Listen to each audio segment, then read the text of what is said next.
Now I'm going to read a longer one from Bound by Blue. Where's that? Okay. It's called Breaking the Code. There is something about an unbroken line that makes me want to rip it apart. All horizontal and level, and yet one hit of acid, and I detect only ripples. Bending, rigorous expansion that doesn't speak the language of the linear. My mother had cancer. It was floating submarines that attached themselves to her ovaries. I am 16 with the same oval glass face that stares my mother back at me. The gray eyes, tightened lips, and blonde long hair that rats up in knots on an elongated body that my mom didn't have. She used to work away at the knots and felt like gum stuck to my scalp while I screamed until she couldn't take it anymore. She finally cut them out. I grew up with empty weed patches around my head that she tried to cover over with the remaining bush. Her hands were magicians. I'd sulk around the house and tell her I was bored. "Baby, break the code," she'd say. And a book would appear laid out on her long fingers. One I'd never seen before that had me swimming in a vast ocean of some strange girl I wanted to know and be while my mom sipped tea across the room, absorbed in her other universe, as far away from me as the sky. My mom told truths. Her lips formed words like philosophers. She spoke in large circles that moved inward like a labyrinth, and I would follow the spiral as far as I could until I got lost. "Baby, listen to the voices that walk inside of you. They will always lead you to those places you don't want to go. We always have something to say about someone else.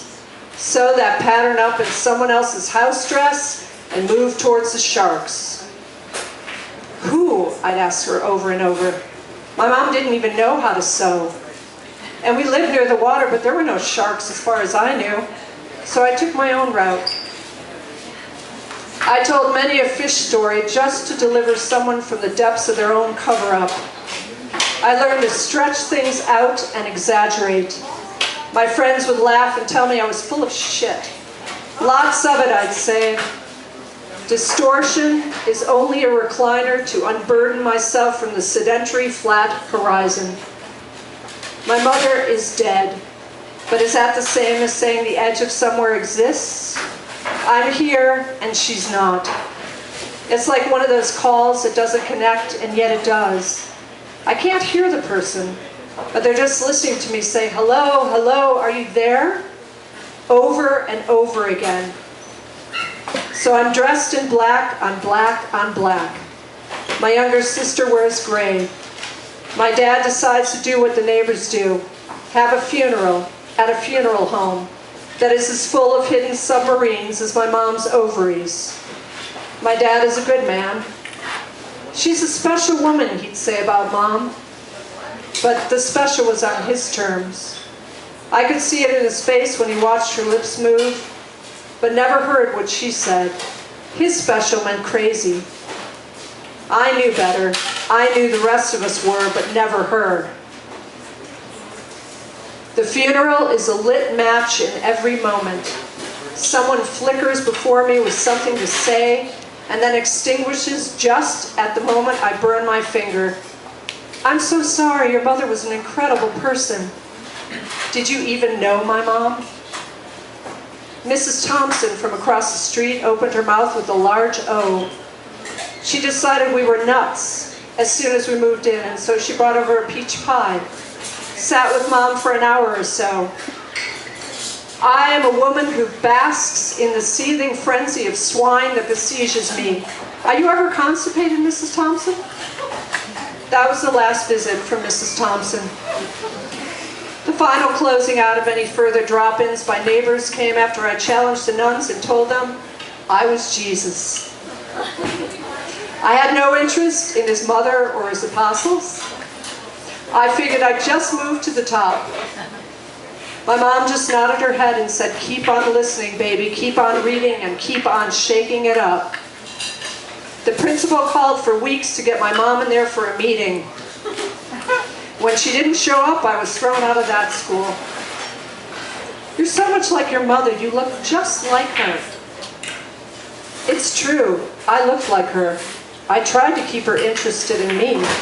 She was the most exotic person I knew without ever leaving her house. I saw that I didn't have to go far to really get somewhere. We're time capsules, she said. Pack your world inside it, but don't bury it. Let it explode. I did like blowing up things with my chemistry set. Dad would get incensed and yell at Mom, "The kid needs some direction. We can't let her terrorize the neighborhood." That was a good idea of his. I started setting off bottle rockets and lobbing them into garbage cans to see if I could transform one family's discardables into the neighborhood's atmosphere, so we could let out the secrets and find the true essence in debris. Does that mean I'm going to die like her? There's no end, baby. We have as much death in us as life. Don't give up one for the other. People cry when someone dies. Why, she'd ask. Why, I'd ask. She'd shrug her shoulders. Maybe we just peel off another layer, baby. It's painful like cutting onions. Your mother will live on in you. She's watching you from above. She moves in circles. I am surrounded by the wheel of her spinning thoughts. I want to take her internal organs, pack them in a time capsule, and swallow it. Instead, I just harass another poor sap at the funeral who only cares about the body that has left us. None of them have ever dared to approach her brain. Which organ exactly? Has she set up house now? My liver, spleen, kidneys? And what does she see now? Have you been upstairs? I haven't seen her above lately. Her clothes are still there. You want to check out her closet? Each person walks away from me. They forgive me. They misjudge me. I walk out. My mom isn't here anyway. The drizzle evaporates any definition of the gaping holes I have been exonerated for. She's distraught, frightened, numb. She doesn't know what she's saying. Give her time. I am whitewashed, and amnesty is granted for my unpardonable pardons. Distraught that my mother is dead? Yes. Frightened that the doctor said it was cancer? Numb to the fact that she had died long before the cancer cells started to hook up with each other, creating the ultimate truth? Did my mom kill herself, or did herself kill my mom? Either way, it's a suicide, and no one will cop to it. I spend my time down beyond the rocks where Lake Michigan stretches out before me. I have been swimming forever. Since I can remember, my feet have always been up in the air. I glide on water. I conceal myself behind beautiful shrouds. First is Clyde Peterson. He's a disguise I lose my virginity under. I take them all down to the spot. The fog is no ornament. The fog is palpable and prods. It is the bait that helps dupe these overachievers into moving forward. They have to climb over a mosaic of boulders, some which seem plastered to the ground and some that waver slick with moss when they step on them. It's not an easy climb, but I'm not an easy climb either. My journey is to stay afloat in the glacial waves. Clyde is wild-eyed, deranged when he steps a naked foot into the icy sand and moss. Some water slides over his toes and he hops up and down. He is ludicrous, determined. He lets out a holler and throws his head and body into a dive. He rebounds up radiant and soaring. I am floating on my back in my bra and underwear. He's wearing his briefs. We are still near the shore. I take his face in my hands and kiss him while he shakes. Then I push his head under again. He grabs me by the legs and I grip his body with them. He is fighting two opposing forces. The desire to be with me against the frigid barrier of the elements of mortal terror. I am agile, 16, with the supernatural ability to flee from humans. My poison is my lack of need. I don't pine for boys. It puts every one of them in a stupor. They think this is love. I know it is distortion. I am ruthless as the fog. I follow the stretch of the boulders until I find my spot. Here is a place of clarity. I look out over the expanse of rocks and crashing waves. Towering figures have teetered on the edge of these breakers, already feeling their death inside them like a fetus. It's growing, concealed and imperishable, Mom always said. So many bodies have washed up on these shorelines. How many footsteps have I followed to this spot? I pull Clyde to the sand and lie on my back. He is shuddering from cold, fear, loss of imagined control. I slide his briefs off with a toe. He lies on top of me. We are wriggling and rolling around like two wrestlers until his skin feels like mine. He is 18 and has worked over many girls. He impersonates movie stars. I love you, he says. You are everything I want, he says. I don't want to hurt you, he says. I slap him full on the face. Now I am on top. I must jar him awake to keep Clyde with me. Not the camouflage of him. I kiss him. I let him roll me over. Shut up, I say. He is beyond excitement. He sticks it in and it stabs. I don't cry out. I bite my lip and just watch. He is breathing hard, his skin warm, red splotched as he rubs himself back and forth against me like memory.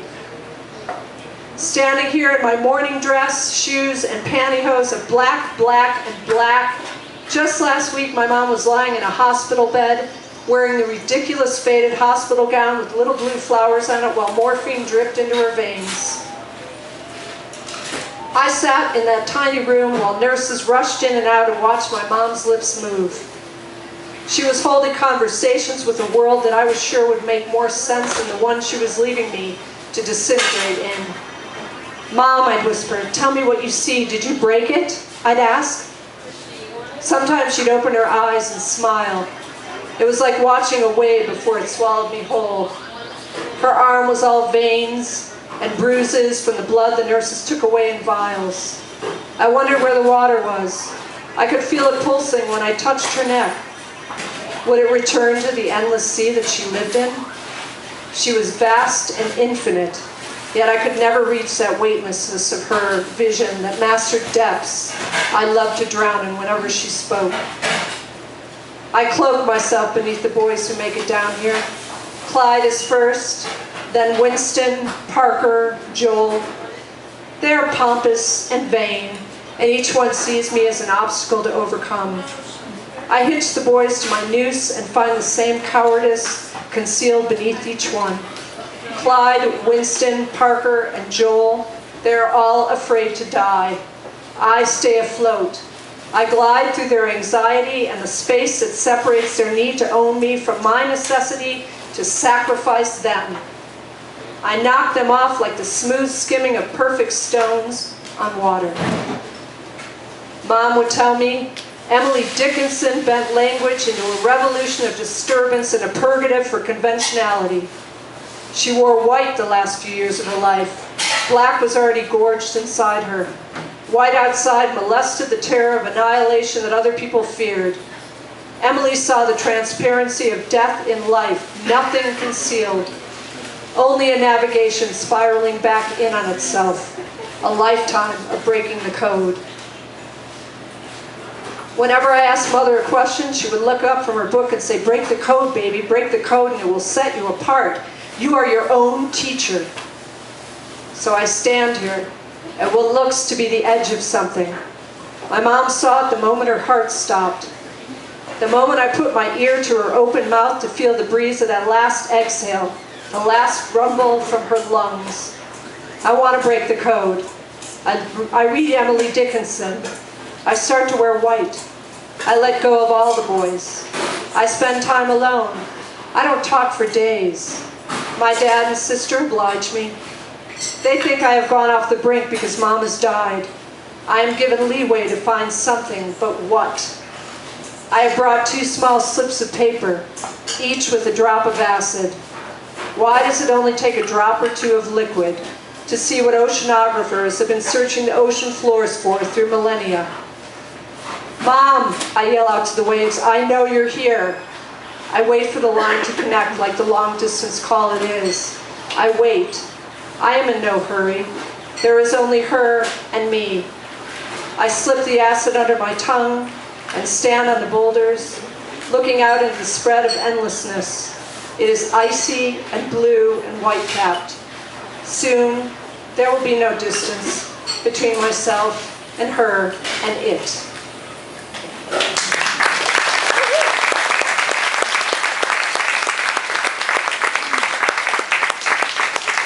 That was my only long one, sorry about that. In case you need to use a bathroom or anything. I see everybody going now. Okay, should I read one more? Yeah. You're like, yes, hello. Yeah.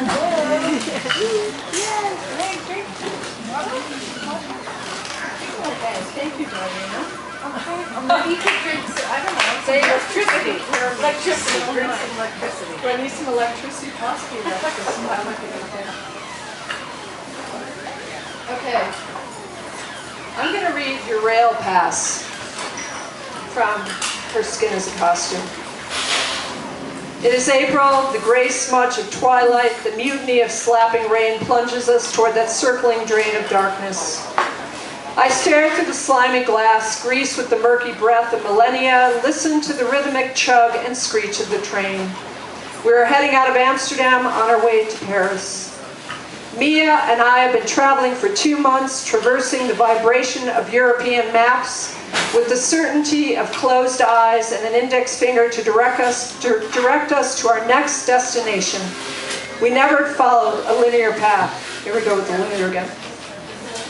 We blow all over the continent during blustery months when tourists rarely travel. Munich to Milan, Milan to Vienna, Vienna to Amsterdam, Amsterdam to Paris. Amsterdam has swallowed us whole with hash cafes and cones of prodigious French fries. We walk the freezing streets from cafe to cafe soaked in Amsterdam's weeping showers. We move through giggling stupors, watching people go by in a glaze-like sweep. It is through that insular throb of distance, so far away from all that we know, that we become anything and everything. We skip arm in arm, singing and howling, preoccupied with our own nonsensical world. Now we jolt through space toward Paris, that conjured city of love and shitting poodles. Mia always gets angry with me when we get on the train. The sounds and percussion beats of the train lull me like a child into a hypnotic slumber. While Mia sits up in unfortunate insomnia, the rattle of the train only heightens her hell. I can feel my eyelids starting to drift. You're going down, damn it, Patsy. At least play one card of hearts or spades. Mia holds up a deck of cards, aware that if she gets one hand out of me, she can keep me entertained for a few more hours. Please, Mia pleads, but there's no hope. We smoke so much weed that I am already descending into that flotation device of a beta state, and soon my fluttering eyelids are still. I wake up at some point and stare up at the lowered lighting of the overnight train. I make a habit of layering myself with all the shirts and jackets I have in the backpack before I pass out. I always ended up shivering anyway. I lay staring at the ceiling, but feel something inside my clothes clutching at whatever chest I have. I am stretched out with my legs on the seat across from me. I sway my body around a bit, and the crawling thing moves with me. I look over and see another body, not Mia, sprawled out next to me. An ancient, toothless prune of a face is snoring, reeking its fetid breath on me, and I follow the thing on my breast to his arm coming out from under my swaddled clothing. This decrepit old beast has found his way through the hallowed halls of numerous shirts, coats, and a bra, until his filthy vermin-like fingers squeeze onto my now sweaty bosom, and then the craggy goat-skinned fossil has actually fallen asleep. I'll kill him, I think. I stay still until I come up with a plan. I have a tiny Swiss Army knife, the keychain kind, but still with a point on it. I unzip my leather jacket while the snorting wrinkle bag next to me, his mouth an open wound, lays unconscious, and work at opening the knife until I finally flick the pathetic little blade open. It might only give him paper cuts, but it would scare the shit out of him, and that is my first aim of attack. It would prick the prick enough to keep his grimy hands to himself. Awesome. I let out a whooping wail and started stabbing at the hand and tangle of my clothes, screaming, "Je comprends, you goddamn piece of carcass, raggedy-ass cadaver!" The old man's eyes open so wide he looks as though he's just been ironed. He starts screaming in French, trying desperately to get his hand loose from the sandwich of clothing. Soon we are both rolling around on the floor of the compartment, screeching at each other in two languages clearly understood, unable to detach. Mia wakes up from her deep slumber near the door and tries to take in this exclamatory scene. She watches me and this prehistoric coot battle it out for freedom with me and my sliver of a pocket knife and grandfather with his hand in my shirt and starts howling with laughter. Somehow the two of us finally separate. I'm still stabbing at air and swearing long after the bag of bones has shot out of here, and Mia clutches herself in hysteria to catch her breath. Mia finally opens her mouth, looks over me and says, "He ain't never going to mess with another American or chick in this life ever again." I jab my tiny knife into the space around me and we both start roaring. Somehow one of us manages to squeak out, oh, Paris, get ready, because here we come." Mia rummages through her bag, gets out the tinfoil of hash and the pipe and lights up. She also pulls out the deck of cards and we entertain ourselves by replaying the episode. Tu comprends? Stab, stab, stab, for a few more hours until we're pulling into the Paris station completely stoned. We are still snickering to ourselves when Mia glances out the grungy window at a dusky gray Paris. Her half-lidded eyes study the scene before her. Once Mia's fried brain registers what she is seeing, her bloodshot eyes pop open into a sabotage of immediate paranoid sobriety. Police with German shepherds are lined up ready to board the train. "Shit!" Mia yells. We start racing around the cabin, stripping hash out of our pockets, socks, underwear, and bags, and run out into the narrow corridor toward the tiny bathrooms. I fly out the door first and slam into a girl with stringy black hair trying to push past the line ahead of her, the Red Eye Express, some kids already chewing on their stash as the whistles start to blow outside.